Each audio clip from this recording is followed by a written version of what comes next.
நாம் கண்களை மூடி பள்ளியில் ஜெபம் செய்வோம். கிருபையில் இரக்கம் நிறைந்த எங்கள் அன்பின் நல்ல ஆண்டவரே, இந்த நல்ல நாளுக்காக நன்றி செலுத்துகிறோம். உங்களுடைய சமூகத்தை கூடி வர உங்களை நோக்கி பார்க்க தேவரையில் பாராட்டின கிருபை இறக்கங்களுக்காக நமக்கு ஸ்தோத்திரங்களை எடுக்கிறோம். இந்த வேளையிலும் எங்களோடு கூட பேசும் அந்த வார்த்தைகளை கேட்டு அதன்படி நடக்க எங்களுக்கு பிறந்தார். பரிசுத்த ஆவியானவருடைய பரிபூர்ண ஆளுகை எங்கள் மேல் இருக்கட்டும். எங்களை காட்டுதலும் எங்கள் செவிகள் சிந்தைகளை கற்ற திறப்பினான் கிறிஸ்து கிறிஸ்துவின் பெயரால் வேண்டுகிறோம். ஜெபம் கேளும் எங்கள் நடக்கிறாவே. ஆமாம்.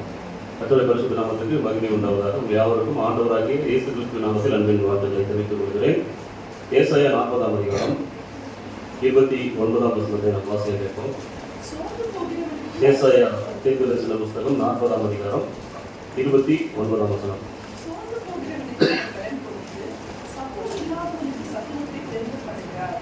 சோர்ந்து போகிறவனுக்கு அவர் பலன் கொடுத்து சத்துவம் இல்லாதவனுக்கு சத்துவத்தை பெருக பண்ணுகிறார். இந்த வசனத்தின் அடிப்படையில் நாம் இன்றைக்கு ஒரு சிறிய தியானத்தை நாம் பார்ப்போம். கர்த்தரின் மகிழ்ச்சியோடார். இந்த ஏசாயா 40ஆம் அதிகாரத்தில் சோர்ந்து போகிறவனுக்கு அவர் பலன் கொடுத்து சத்துவம் இல்லாதவனுக்கு சத்துவத்தை பெருக பண்ணுகிறார் என்று வாசிக்கிறோம். பரிசுத்த வேதாகமத்தில் 66 புஸ்தகங்கள் இருக்குன்னு நமக்கு தெரியும். அதே போல ஏசாயா தீர்க்கதரிசன புஸ்தகத்திலையும் 66 அதிகாரங்கள் உண்டு. அப்ப பரிசுத்த வேதாகமத்துக்குள்ள இருக்கிற ஒரு குட்டி பரிசுத்த வேதாகமம் என்று இந்த ஏசாயா தீர்க்கதரிசன புஸ்தகம் அழைக்கப்படுகிறது. அதே போல இதில் 2 பிரிவுகள் உண்டு. ஏசாயா 1 39 வரைக்கும் ஒரு பிரிவும், 40 66 வரைக்கும் ஒரு பிரிவும் இருக்கிறது. எப்படி பழைய ஏற்பாடு புதிய ஏற்பாடு இருக்கிறதோ அதே போல 39 அதிகாரங்கள் ஒரு பிரிவு, 40க்கு மேல ஒரு பிரிவு. இதில் குறிப்பா இந்த 39ஆம் அதிகாரம் வரைக்கும் பார்த்தீங்கன்னா பழைய ஏற்பாடுனா பழைய ஏற்பாடு தான் அப்படின்னு சொல்ற மாதிரி ஐயோ அப்படிங்கிற வார்த்தையெல்லாம் நிறைய பயன்படுத்தப்பட்டிருக்கும். நிறைய எச்சரிப்புகள் கொடுக்கப்பட்டிருக்கும். பழைய ஏற்பாட்டு தீர்க்கதரிசிகளை நமக்கு பொதுவாகவே பிடிக்காது. ஏன்னு கேட்டால் எப்போ பார்த்தாலும் திட்டிக்கிட்டே இருப்பாங்க, எச்சரிப்பு கொடுத்துக்கிட்டே இருப்பாங்க. ஆவுனா இதை செஞ்சா ஐயோ, அதை செஞ்சா ஐயோ அப்படின்னு சொல்லிக்கிட்டே இருப்பாங்க. ஏசாயா தீர்க்கதரிசியும் அப்படித்தான். பழைய ஏற்பாட்டை குறித்த நிதர்சனமான வார்த்தைகள் உண்டு. அதே சமயத்துல பிரச்சனைகளுக்குள்ளேயும் போராட்டங்களுக்குள்ளேயும் உபத்திரவங்களுக்குள்ளேயும் சிறைகளுக்குள்ளேயும் சோர்ந்து போய் கிடக்கிறவங்களுக்குள்ளேயும் உற்சாகத்தையும் பலனையும் கொடுக்கக்கூடிய தீர்க்க தரிசனமான வார்த்தைகளும் இதில் உண்டு. ஸோ பழைய ஏற்பாட்டை பற்றிய நிதர்சனம் இதில் இருக்கிறது. புதிய ஏற்பாட்டுக்கான ஒரு தீர்க்க தரிசனமும் இதற்குள்ளே இருக்கிறது. இந்த குறிப்பிட்ட அதிகாரம் 40ஆம் அதிகாரம் முதல் வசனத்தை வாசிச்சீங்கன்னா, என் ஜனத்தை ஆற்றுங்கள் தேற்றுங்கள் அப்படின்னு ஆரம்பிக்கும். 39ஆம் அதிகாரம் வரைக்கும் எச்சரிப்பு கொடுக்கிற ஏசாயா தீர்க்கதரிசி 40ஆம் அதிகாரம் துவக்கத்திலேயே பார்க்கும்போது என் ஜனத்தை என்ன செய்யுங்க, ஆற்றுங்கள் தேற்றுங்கள். இன்றைக்கு கூட அநேகருக்கு இதுதான் தேவைப்படுகிறது. என்னை ஆற்ற தேற்ற ஒருவரும் இல்லை அப்படிங்கிற ஒரு சூழ்நிலைக்குள்ளதான் மனிதர்கள் வாழ்ந்து கொண்டிருக்கிறாங்க. அப்படிப்பட்ட சூழ்நிலைகளுக்குள்ள போகிறதுக்கு காரணம் அவர்கள் யாரெல்லாம் பிரச்சனைகளுக்குள்ள மாட்டிக்கிறாங்க. ஒரு ஊர்ல ஒரு குறிப்பிட்ட இடத்துல உங்கள் பிரச்சனைகளுக்கு காரணமான நபர் இந்த பெட்டிக்குள்ளே இருக்கிறார், திறந்து பாருங்கள் அப்படின்னு போட்டிருந்தாங்க. அங்க யார் வேணாலும் போய் திறந்து பார்க்கும் அளவுக்கு அங்க அந்த பெட்டி ஓப்பனா வைக்கப்பட்டிருந்தது. அங்க போய் திறந்து பார்த்தா அதுக்குள்ள ஒரு கண்ணாடி தான் வச்சிருப்பாங்க. முகம் பார்க்க கண்ணாடி. ஆனா அதை மூடி வச்சிருப்பாங்க. உங்கள் வாழ்வில் ஏற்படுகிற பிரச்சனைகளுக்கு மிக முக்கிய காரணம் இவர் தான் பார்த்துக் கொள்ளுங்கள் அப்படின்ட்டு வச்சிருப்பாங்க. அந்த பாக்ஸ் திறந்து பார்த்தா முகம் பார்க்குற கண்ணாடி இருக்கும். அதில் யாருடைய முகம் தான் தெரியும், யார் போய் பார்க்குறாங்களோ அவங்க முகம் தான் தெரியும். அது ஒரு நிதர்சனமான உண்மைதான். பெரும்பாலும் நம்முடைய பிரச்சனைகளுக்கு காரணம் யார் தான்? நாம தான். இப்ப ஏசாயா தீர்க்கதரிசி என் ஜனத்தை ஆற்றுங்கள் தேற்றுங்கள் அப்படின்னா இஸ்ரவேல் மக்கள் எப்படி இருக்கிறாங்க? ஆறுதல் இல்லாமல் தேர்தல் இல்லாமல் இருந்து கொண்டிருக்கிறார்கள் அப்படின்னு அர்த்தம். ஏன் அப்படி இருந்தாங்க அப்படின்னா அவங்க இப்போ சிறைப்பட்டு போயிட்டாங்க. யார்கிட்ட? பாபிலோன் ராஜா மூலமாக பாபிலோன் தேசத்துக்கு சிறைப்படுதல் அப்படிங்கிறது எவ்வளவு பெரிய கொடுமை தெரியல. ரொம்ப ரொம்ப கொடுமையான விஷயம். இந்த காலத்திலையும் சரி அந்த காலத்திலையும் சரி ஒரு ராஜா என்ன செய்யறாரு? இன்னொரு நாட்டுல படையெடுத்து அங்க இருக்கிற மக்களை சிறைப்பிடிச்சிட்டு போனாரு. அப்படின்னா அங்க போய் நல்ல மாளிகைகள் கட்டி நல்ல வீடுகளை கட்டி குடியிருக்க வச்சு அழகு பார்ப்பார்னு அல்ல, அப்படி செய்ய மாட்டாங்க யாருமே. பிடித்து கொண்டு போகப்படுகிற அத்தனை பேரும் அடிமைகள். யாருங்க? அடிமைகள்.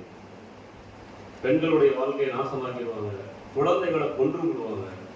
திடகாத்திரமா இருக்கிற வாலிபர்களை மட்டும் என்ன பண்ணுவாங்க தெரியுமா? அடிமை வேலைகளை செய்வதற்கு பயன்படுத்துவாங்க.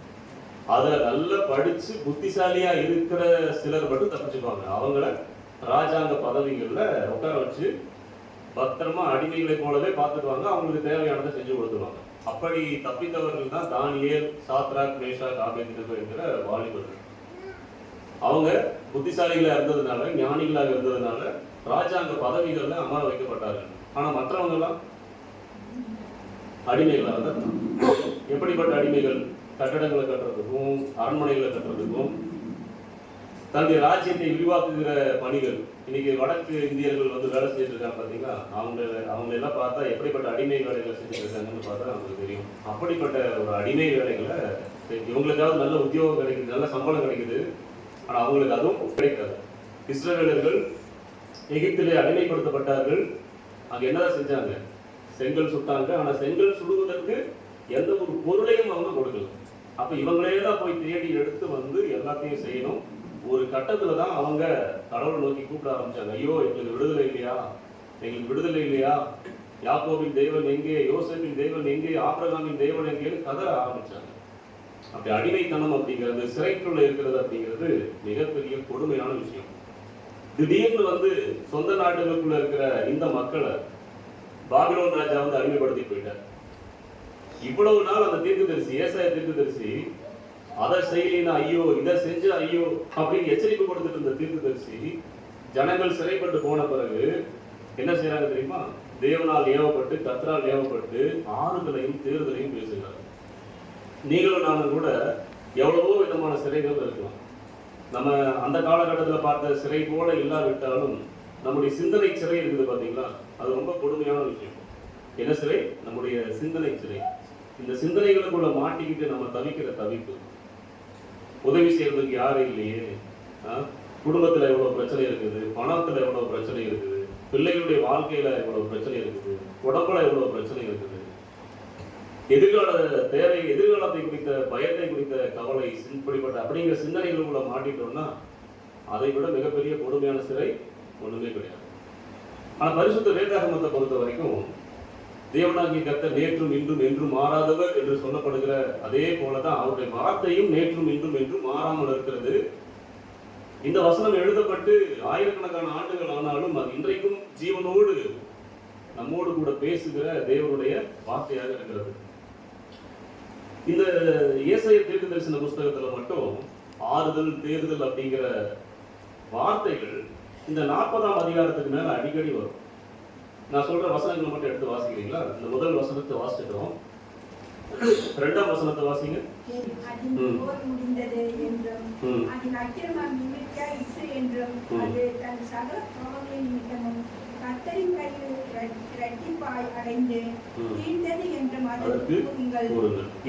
இந்த வார்த்தையின் மூலமா போர் முடிந்தது என்று சொல்வதன் மூலமாக உங்களுக்கு தேர்தல் உண்டாகும், ஆறுதல் உண்டாகும். இந்த முதல் 2 வசனங்களையும் சேர்த்து வாசிக்கணும். சரிங்களா?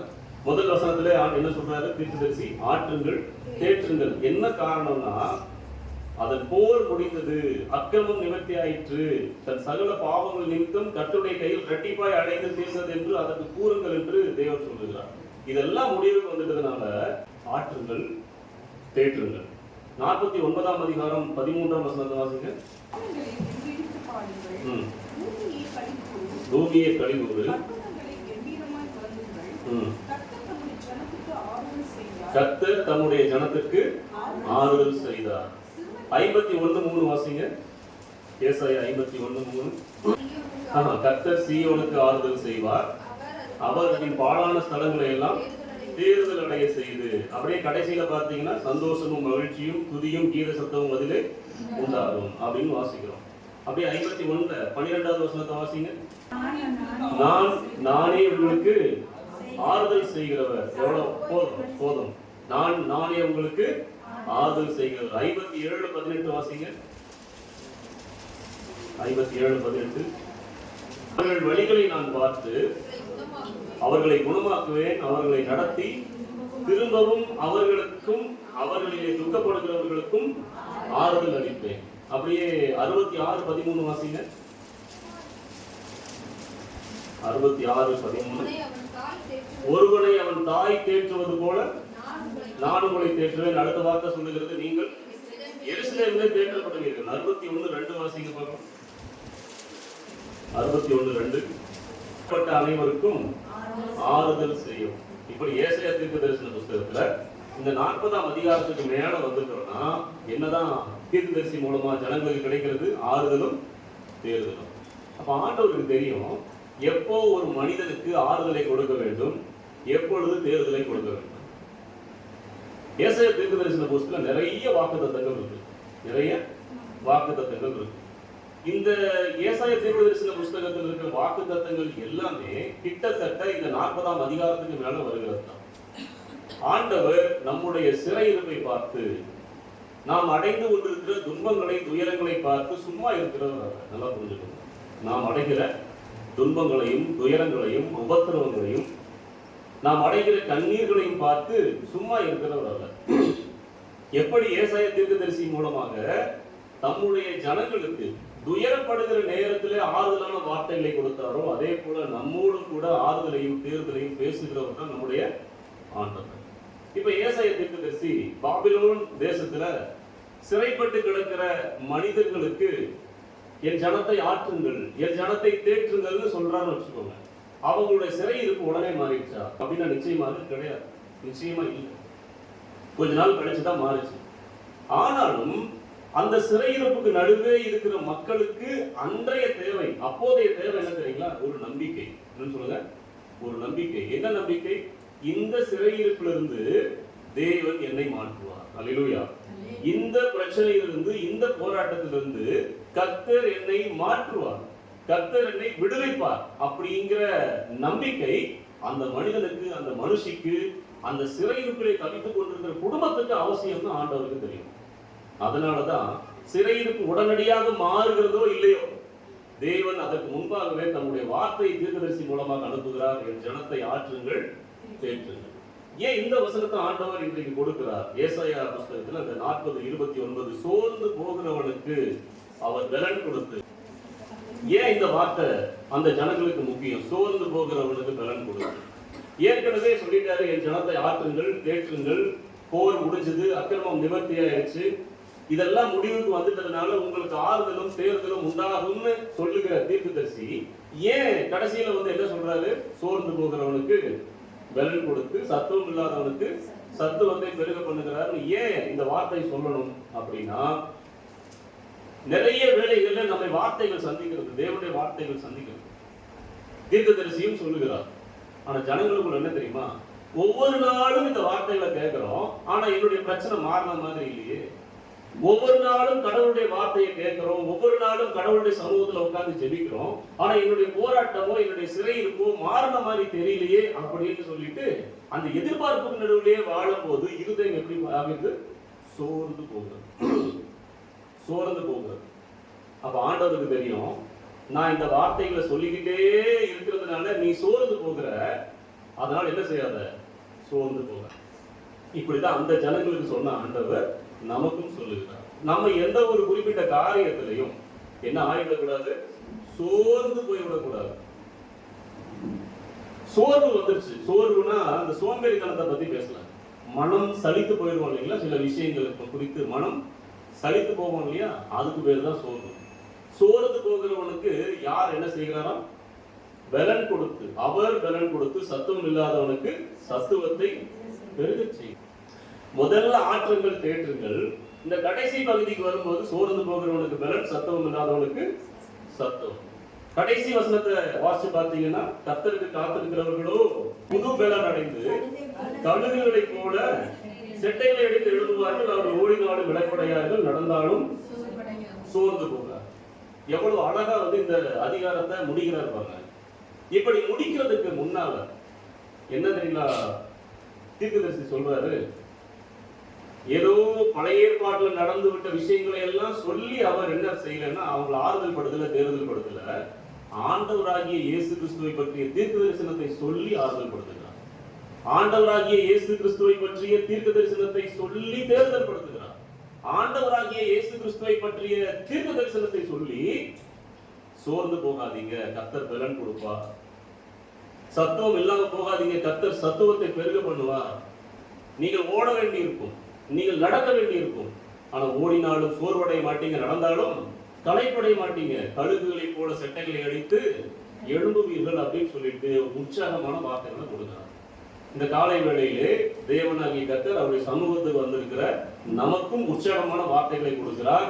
ஒருவேளை நம்ம எந்த காரியத்துல சோர்ந்து போய் இருக்கிறோமோ அந்த குறிப்பிட்ட காரியத்துல தேவன் நமக்கு என்ன செய்வாராம்? பலன் கொடுப்பார். எந்த காரியத்துல நம்ம சத்துவம் இல்லாம விழுந்து போய் பலவீனப்பட்டு இருக்கிறோமோ அந்த காரியத்துல கர்த்தர் நமக்கு சத்துவத்தை பெருக பண்ணுகிறார். காரணம் என்ன தெரியுங்களா? தீர்க்கதரிசி ஏசாயா தீர்க்கதரிசி ஜனங்களுக்கு, அன்றைய ஜனங்களுக்கு ஆண்டவராகிய இயேசு கிறிஸ்துவை பற்றிய தீர்க்க தரிசனத்தை தான் சொன்னாரு, சொல்லி உற்சாகப்படுத்தினார். ஆனா அவர்களுக்கு இல்லாத மகிமையும் மேன்மையும் நமக்கு இருக்கிறது. காரணம் என்னன்னா, ஆண்டவராகிய இயேசு கிறிஸ்து வருவார் என்று அவர்களுக்கு தீர்க்க தரிசனம் சொல்லப்பட்டது. ஆனா ஆண்டவராகிய இயேசு கிறிஸ்து ஏற்கனவே வந்துவிட்டார் என்பது நமக்கு இதை காட்டிலும் நம்பிக்கையும் விசுவாசத்தையும் கொடுக்கிற ஒன்றாக இருக்கிறது.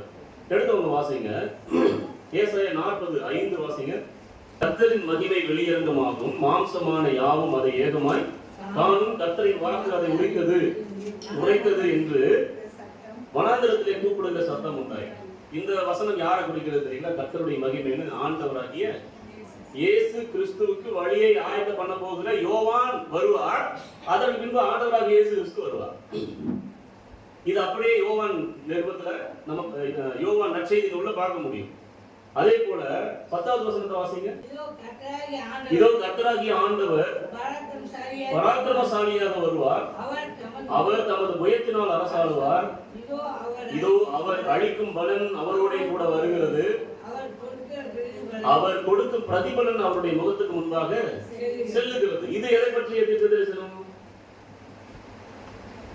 ஆண்டவராகிய இயேசு கிறிஸ்துவின் இரண்டாம் வருகை பற்றி தீர்க்க தரிசனம். இது யாருக்கு சொல்றதுங்க? ஏசாயா தீர்க்கதரிசி சிறைப்பட்டு கிடக்கிற ஜனங்களுக்கு தீர்க்க தரிசனங்களை எழுதி அனுப்புகிறார். முதல் தீர்க்க தரிசனம் யோவானை பற்றி. இதற்கு முந்தின வசனத்தை பார்த்தீங்கன்னா தெரியும். 3வது வசனத்தை பாருங்க. கர்த்தருக்கு வழியை ஆயத்தப்படுத்துங்கள், அவாந்தர வெளியிலே நம்முடைய தேவனுக்கு பாதை சபை பண்ணுங்கள் என்றும், பள்ளமெல்லாம் உயர்த்தப்பட்டு சகல மலையும் குன்றும் தாழ்த்தப்பட்டு. இந்த வசனத்தை எல்லாம் வாசிங்கன்னா யோவான் வருவாரு, கர்த்தருக்கு வழியை ஆயத்தம் பண்ணுவாரு. அதற்கு முன்பு கர்த்தருடைய மகிமை ஆண்டவராகிய இயேசு கிறிஸ்து மூலமாக வெளியரங்கமாகவும் அவர் பிறப்பார் அப்படின்னு சொல்லிட்டு அடுத்த தீர்க்க தரிசனத்துக்கு போறாரு. என்னன்னு சொல்லி, இதோ கர்த்தராகிய ஆண்டவர் பராக்கிரமசாலியாக வருவார், அவர் தமது புயத்தினால் அரசாளுவார். இதோ அவர் அளிக்கும் பலன் அவரோட கூட வரும். இது எதை குறித்து தீர்க்க தரிசனம்? 2வது வருகை. அப்போ பழைய பாட்டுக்கால ஜனங்களுக்கு, சிறைப்பட்டு கிடக்கிற ஜனங்களுக்கு, சோர்ந்து போய் கிடக்கிற ஜனங்களுக்கு, உற்சாகம் இழந்து போய் கிடக்கிற ஜனங்களுக்கு தீர்க்கதரிசி மூலமாக தேவன் என்ன பண்ணார் தெரியுங்களா? ஆண்டவராகிய இயேசு கிறிஸ்துவின் முதலாம் வருகை குறித்த தீர்க்க தரிசனத்தை சொன்னாரு. இரண்டாம் வருகை குறித்த தீர்க்க தரிசனமும் அதன் மூலமாக உண்டாகக்கூடிய பலனையும் தீர்க்க தரிசனமா சொன்னாரு. ஆனா அவங்களுக்கு எது நடக்கல? முதல் வருகையும் அவங்களுக்கு நடக்கல, 2வது வருகையும் நடக்கல. ஆனா நமக்கு ஆண்டவராகிய இயேசு கிறிஸ்துவுடைய முதலாம் வருகை நடந்து விட்டது. 40:11 வாசிங்க.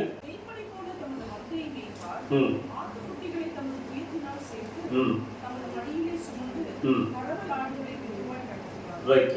இப்ப அடுத்து அப்படியே 13வது வசனத்தை வாசிங்க. கர்த்தருடைய ஆவியை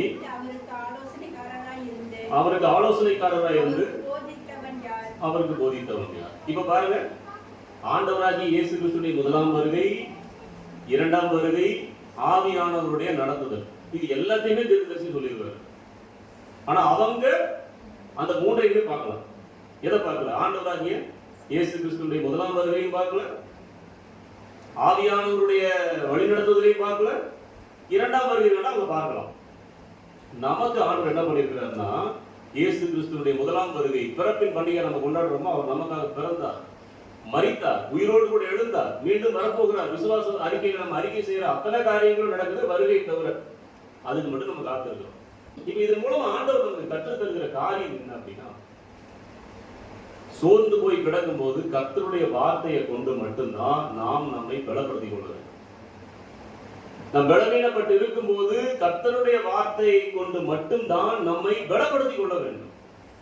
பழைய ஏற்பாட்டு காலத்துல இருந்த ஜனங்களுக்கு ஒரு நம்பிக்கை வந்திருக்கும். தீர்க்கதரிசி ஐயோ அப்படி இப்படின்னு திட்டிட்டு இருந்த தீர்க்கதரிசி ஆறுதல், தேறுதல், சமாதானம் அப்படின்னு சொல்லி தீர்க்க தரிசன வார்த்தைகளை கொடுக்கும் போது ஜனங்கள் ஒரு உற்சாகம் அடைஞ்சிருப்பாங்க. பாத்தீங்கன்னா அது மாதிரி ஒரு உற்சாகம் நம்முடைய வாழ்க்கையில வரும். காரணம், நாம் உயிர்த்தெழுந்த இயேசு கிறிஸ்துவை ஆராதித்துக் கொண்டிருக்கிறோம். அவர் தான் நம்மோடு கூட வார்த்தை மூலமாக இடைப்பட்டு கொண்டிருக்கிறார். ஆனா ஜனங்கள் எப்படிப்பட்ட ஒரு சூழ்நிலைக்குள்ள போயிட்டாங்க தெரியுமா? 27ஆம் வசனம், அதுதான் அவங்களுடைய சூழ்நிலை. வாசிங்க. யாக்கோபே இஸ்ரவேலே, என் வழி கர்த்தருக்கு மறைவாயிற்று என்றும் என் நியாயம் என் தேவனிடத்தில் எட்டாமல் போகிறது என்றும் நீ சொல்வானே. இதுதான் அவங்களுடைய சோர்வுக்கு காரணம்.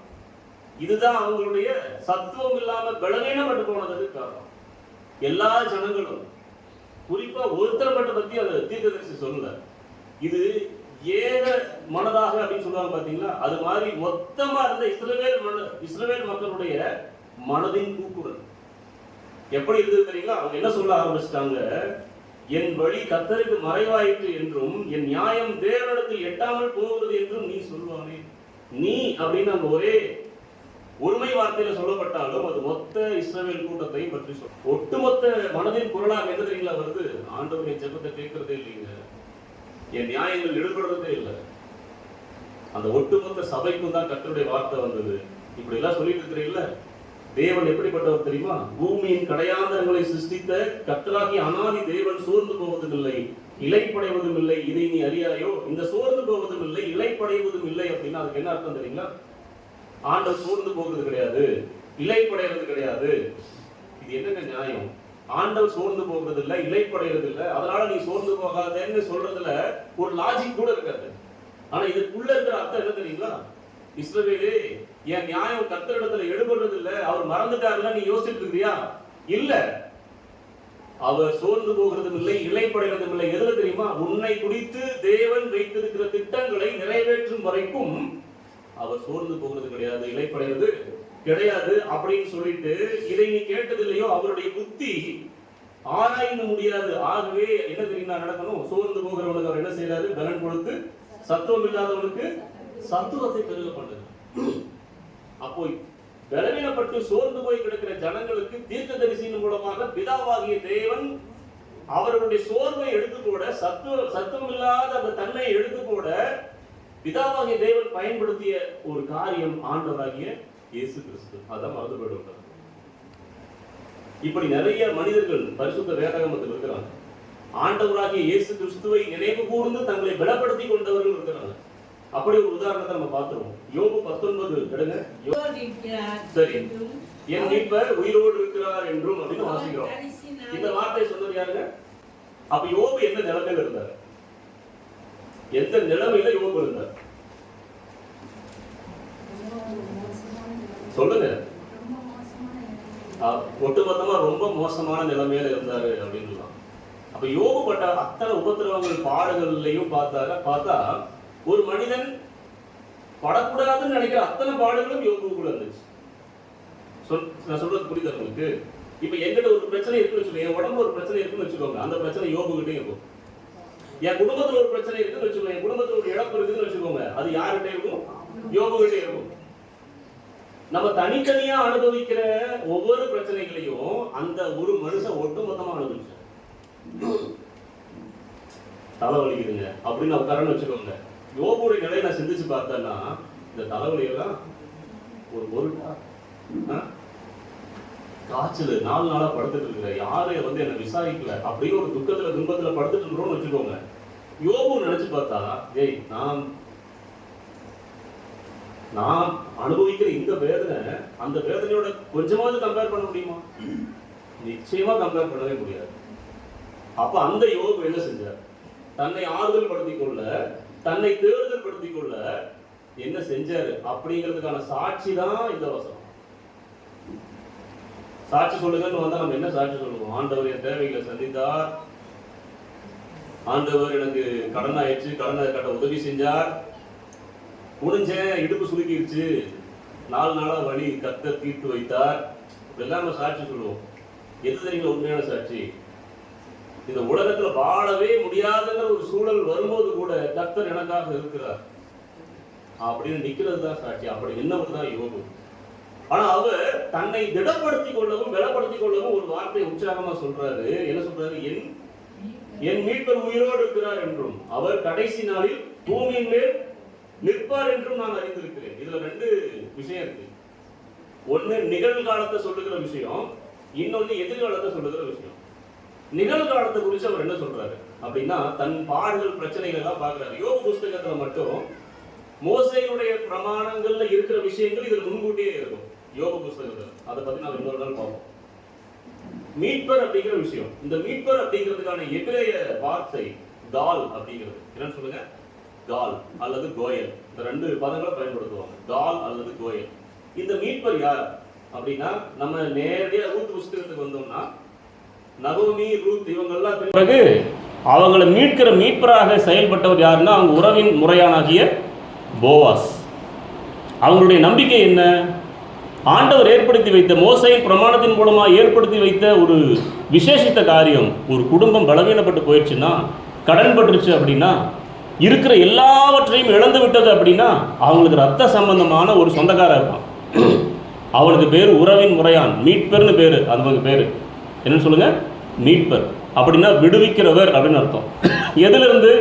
இந்த குடும்பம் படுகிற கஷ்டத்திலிருந்து மீட்கப்பட, பட்ட கடனிலிருந்து மீட்கப்பட, பட்ட அவமானங்களிலிருந்து மீட்கப்பட, பட்ட சிறையிலிருந்து மீட்கப்பட, இந்த இரத்த சம்பந்தமான உறவினர் அவங்களுக்கு உதவி செய்யும். அப்படிதான் போவாஸ் என்ன செய்யறாரு தெரியுங்களா? அவங்களுடைய கடன்களை அடைச்சு ரூத்தை திருமணம் பண்ணி ஒரு சந்தானத்தை உருவாக்குறாரு. இதுதான் உறவின் முறையால். அப்போ அந்த காலத்தில் இருக்கிற ஒவ்வொரு குடும்பத்துக்கும் ஒரு நம்பிக்கை இருக்கு.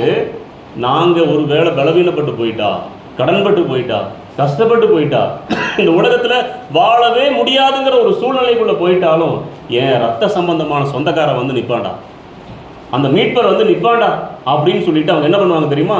அந்த கடைசி கட்ட நம்பிக்கைக்குள்ளே போவாங்க. இப்போ யோபு அப்படிப்பட்ட ஒரு கடைசி கட்ட நம்பிக்கைக்குள்ளே தான் போயிட்டார். இனி உடம்புல உயிரை தவிர ஒன்றும் இல்லை. சுற்றி இருக்கிற எல்லாவற்றையும் இழந்து போனார்.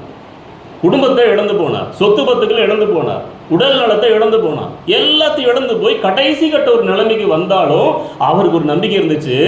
என் சொந்தக்காரர் ஒருத்தர் இருக்கிறான், ரத்த சம்பந்தமான சொந்தக்காரர் ஒருத்தர் இருக்கிறான். இந்த உறவின் முறையான் என்று சொல்லப்படுகிற மீட்பருக்கும் இந்த மீட்பருக்கும் ஒரே எபிரேய வார்த்தை தான், கால் அல்லது கோயல்.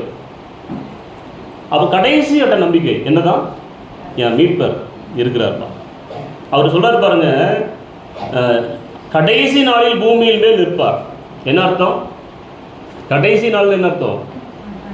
இந்த யோபு இந்த பூமியில செத்து போவார்னு வச்சுக்கோங்க, மரித்து போகிறார்னு வச்சுக்கோங்க. அந்த மரிக்கிற கடைசி நாள், நான் இதை அடுத்த நொடியில செத்து போவேங்கிற ஒரு சூழ்நிலை வந்தாலும் அந்த கடைசி நேரத்தில் யார் வந்து என்ன காப்பாற்றுவா? மீட்பர் வந்து காப்பாற்றுவா. என் சொந்தக்காரன், என் உறவின் முறையான் வந்து என்னுடைய பிரச்சனையிலிருந்து காப்பாற்றுறேன்னு சொல்லி எனக்காக வந்து நிற்பாண்டா அப்படிங்கிற மாதிரி அவர் சொல்றாரு.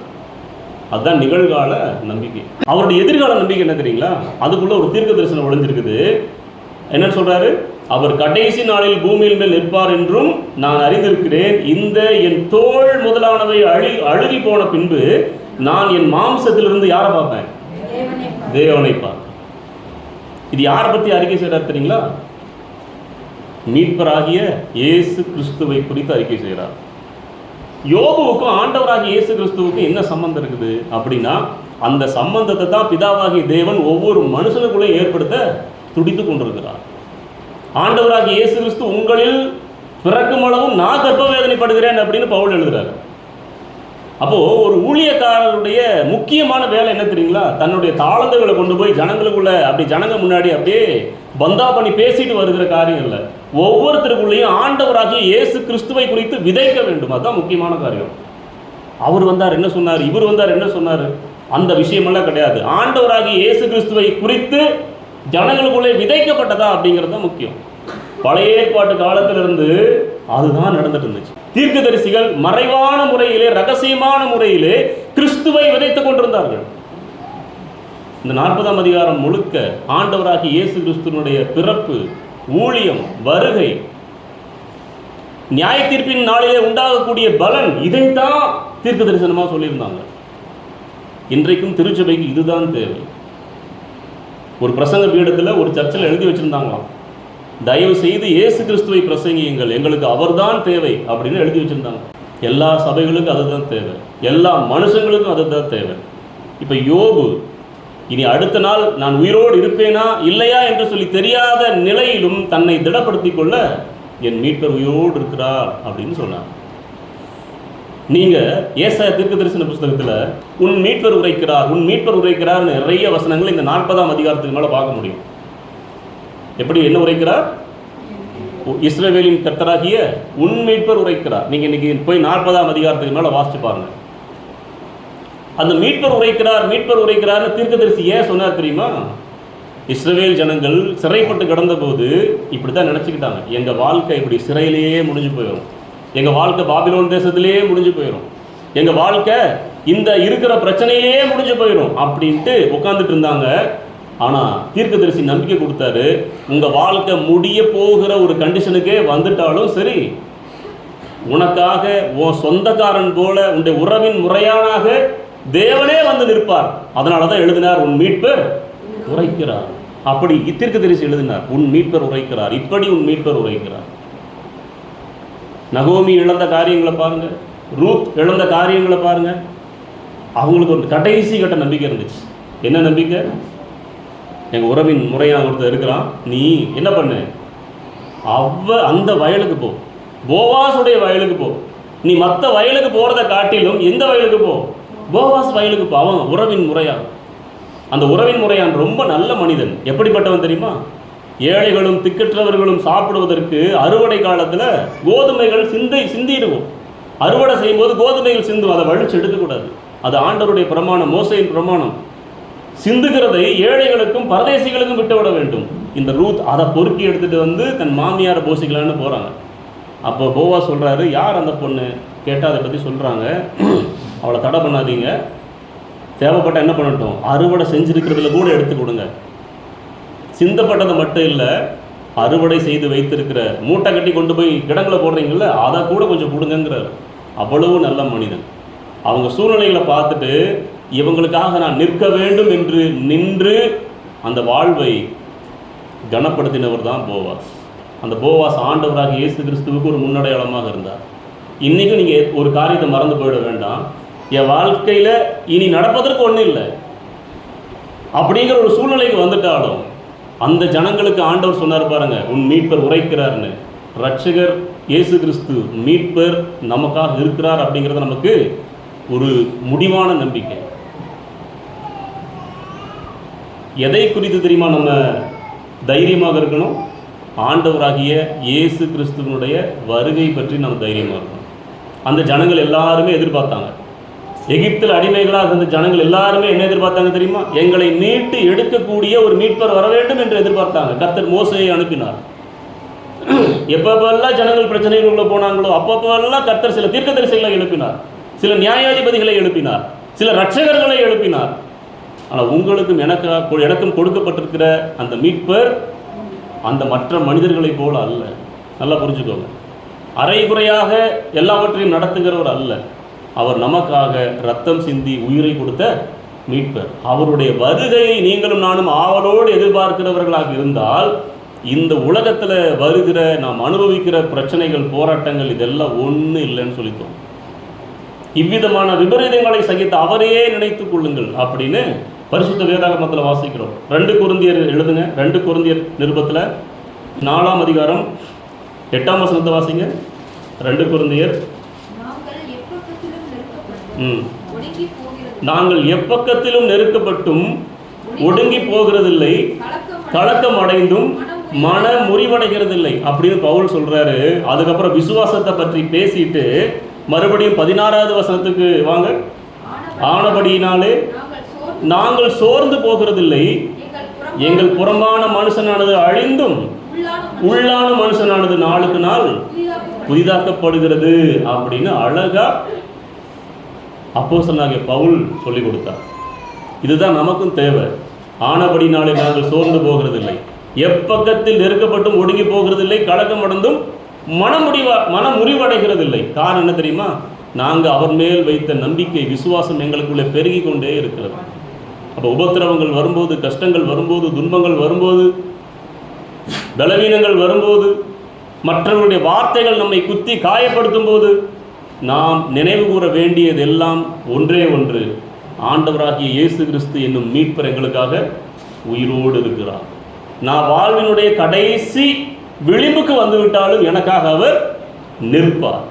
அவர் வரும்போது அவர் அளிக்கிற பலன் எங்களுக்காக கூட வந்து கொண்டிருக்கிறது. அவர் இந்த காலத்தில் மட்டும் இல்லை, எந்த காலத்திலையும் நம்மை வழிநடத்த, திடப்படுத்த, பலப்படுத்த போதுமானவர். சோர்ந்து போகிறவனுக்கு அவர் பலன் கொடுப்பார். சத்துவம் இல்லாதவனுக்கு சத்துவத்தை பெருக பண்ணுவார். கர்த்தருக்கு காத்திருக்கிறவர்கள் புது பலன் அடைவார்கள். நம்ம புது பலனோடு கூட வாழ வேண்டும் என்று தேவன் விரும்புகிறார். அதற்காக அவர் நம்மோடு கூட இருக்கிறதை மீட்பர் என்கிற வார்த்தையின் மூலமாக நமக்கு உறுதி செய்கிறார். நம்ம எப்பொழுதுமே தைரியமாக இருப்போம். புது பலனோடு தொடர்ந்து தேவனுக்காக வைராக்கியமாக, வாஞ்சியாக நாம் ஓடுவோம். நம்ம கண்ணில் மூடி செபிக்கலாம். கிருபையும் இரக்கம் நிறைந்த நல்ல தகப்பனை, இந்த வேலைக்காக ஸ்தோத்திரம். வார்த்தைகளுக்காக ஜனத்தை ஆற்றுங்கள், தேற்றுங்கள். அதன் போர் முடிந்தது என்று அறிவியுங்கள். அதன் அக்கிரமம் நிவர்த்தியானது என்று சொல்லுங்கள். ஆகவே ஆறுதலும் தேறுதலும் உங்களுக்கு உண்டு என்று தீர்க்கதரிசி மூலமாக சொன்ன தேவன், சோர்ந்து போகிறவனுக்கு அவர் பலன் கொடுத்து சத்துவம் இல்லாதவனுக்கு சத்துவத்தை பெருக பண்ணுகிறார் என்று சொன்ன ஆண்டவர், உங்களுடைய கிருபை இரக்கங்களுக்காக நன்றி ஆண்டவரே. இஸ்ரவேல் ஜனங்களுடைய வாழ்க்கையிலே ஆண்டவராக இயேசு கிறிஸ்துவை காணவில்லை, ஆனாலும் அவரை குறித்த சத்தியம் விதைக்கப்பட்டது. இந்த வேளையிலும் எங்கள் ஒவ்வொருவருடைய சூழ்நிலைகளையும் கர்த்தாவே உங்களுடைய சமூகத்தில் ஒப்புக் கொடுக்கிறோம். எங்கள் குடும்பத்தை ஒப்புக் கொடுக்கிறோம், சபையை ஒப்புக் கொடுக்கிறோம். ஆண்டவராக இயேசு கிறிஸ்துவே எங்கள் தேவை. எங்களுக்காக வந்தீர் ஆண்டவரே, பிறந்தீரப்பா, மரித்தீர், பாடுபட்டீர், ரத்தம் சிந்தினீர், உயிரோடு கூட எழுந்தீர், மீண்டும் வரப்போகிறீர். அந்த நம்பிக்கையை எப்பொழுதும் எங்களுக்குள்ளே துளிர்த்து எழட்டும். என் மீட்பர் உயிரோடு இருக்கிறார் என்கிற நம்பிக்கை துளிர்த்து எழட்டும். நாங்கள் வாழ்வின் கடைசி நிலைக்கு வந்தாலும், விளிம்பு நிலைக்கு வந்தாலும், யோபு தன்னை பலப்படுத்தி கொண்டார். என் மீட்பர் எனக்காக இருக்கிறார். அதே போல நாங்களும் எங்களை திடப்படுத்தி கொண்டு, பலப்படுத்தி கொண்டு தொடர்ந்து வாழ நீர் எங்களுக்கு உதவி செய்ய வேண்டும் என்று சொல்லி ஜெபிக்கிறோம். பலன் எங்களுக்குள்ளே உண்டாகட்டும் ஆண்டவரே. நம்முடைய வருகை எதிர்நோக்குகிற பிள்ளைகளாக, பரிசுத்தமாக எதிர்நோக்குகிற பிள்ளைகளாக, பரிசுத்தமாக எதிர்நோக்குகிற திருச்சபையாக நாங்கள் மாறுவதற்கு உதவி செய்யும். இன்றைக்கு எங்களுக்குள்ளே விதைக்கப்பட்ட அந்த மீட்பின் நம்பிக்கை, மீட்பரிடும் நம்பிக்கை தொடர்ந்து எங்களுக்குள்ளே பெருகட்டும். எப்பக்கத்தில் நெருக்கப்பட்டாலும் சோர்ந்து போகாமல் உம்மை நோக்கி தைரியமாய் ஓடி வர, விசுவாசத்தோடு ஓடி வர எங்களுக்கு உதவி செய்யும். எங்களை தாழ்த்தி ஒப்பு கொடுக்கிறோம். எந்தெந்த காரியங்களினால், எந்தெந்த போராட்டங்களினால் சோர்ந்து போய் கிடக்கிறோமோ, சத்துவம் இல்லாமல் கிடக்கிறோமோ, அந்தந்த இடங்களிலெல்லாம் அந்த மீட்பருடைய கிருபை வழங்கும்படி மன்றாடி ஜெபிக்கிறோம். பொறுப்பேற்றுக்கொள்ளும், ஆசீர்வதி. எங்கள் மீட்பர் இயேசு கிறிஸ்துவின் நாமத்தில் ஜெபிக்கிறோம். ஜெபம் கேளும் எங்கள் நல்ல பிதாவே. ஆமென், ஆமென். கர்த்தருக்கு